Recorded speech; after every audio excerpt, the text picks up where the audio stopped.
Hey everyone, so they say a picture tells 1,000 words.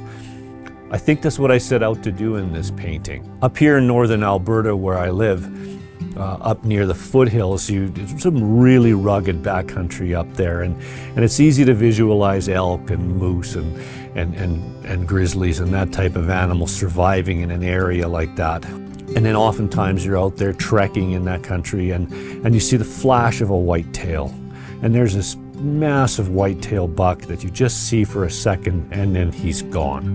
What I wanted to portray in this painting was my impression of these big, heavy-horned, heavy-bodied whitetails. I made use of a lot of light and shadow in this piece, and the main purpose for that was to really put all the emphasis on the main subject, which was that big whitetail buck. So this short video is about the development and some of the techniques I used to convey my impression of these incredible deer. So if you like this kind of content, please give me a thumbs up and consider subscribing to my channel. It really helps me out and encourages me to create more of this type of content. So without further delay, let's get right into this.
So there it is, the painting I ultimately titled Timberland Heavyweight. So thanks for watching, and I hope to see you on the next one.